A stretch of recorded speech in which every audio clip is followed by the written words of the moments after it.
Hello hi అండి. ఈరోజు recipe వచ్చి క్యాప్సికమ్ రైస్ అండి. చాలా సింపుల్గా ఉంటుంది.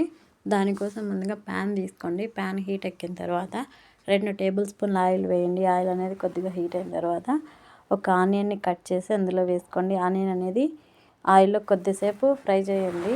ఫ్రై చేసిన తర్వాత 1 లేదా 2 పచ్చిమిర్చి తీసుకోండి.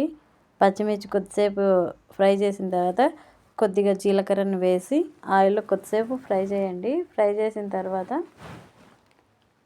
కొంచెం కరివేపాకు, కొంచెం కొత్తిమీర, వీడియోలో చూస్తున్నారు కదండి, కొంచెం కరివేపాకు, కొంచెం కొత్తిమీరను వేసి వాటిని కొద్దిసేపు ఆయిల్లో ఫ్రై చేయండి. ఫ్రై చేసిన తర్వాత ఒక టమాటాను తీసుకోండి. ఒక పెద్ద టమాటాను కట్ చేసి టమాటాను వేసేసి కొద్దిసేపు ఫ్రై చేయండి. వీడియోలో చూస్తున్నట్టు కొద్దిసేపు ఫ్రై చేయండి. ఫ్రై చేసిన తర్వాత కొద్దిగా ఉప్పు కూడా వేసుకోండి. ఉప్పు అనేది కొద్దిగా చూసి వేసుకోండి. మరీ ఎక్కువ వేసుకుంటే ఉప్పగా అయిపోతుంది. టమాటా అనేది ఆయిల్లో కొద్దిసేపు బాగా ఫ్రై చేసిన తర్వాత 3 క్యాప్సికమ్స్ తీసుకున్నానండి. నేను 3 మీడియం క్యాప్సికమ్స్ తీసుకున్నాను.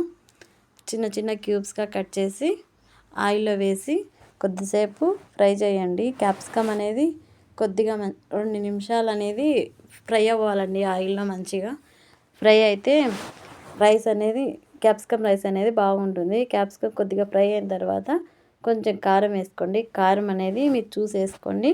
మీరు కొంచెం కారంగా తినాలనుకుంటే కొద్దిగా కారం అనేది ఎక్కువ వేసుకోవచ్చండి.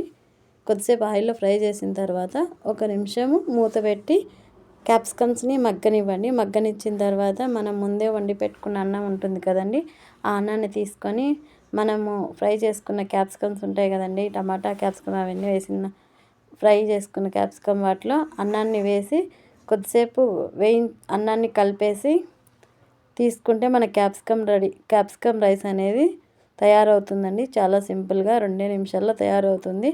పిల్లలు కూడా చాలా ఇష్టంగా తింటారండి. Thank you so much.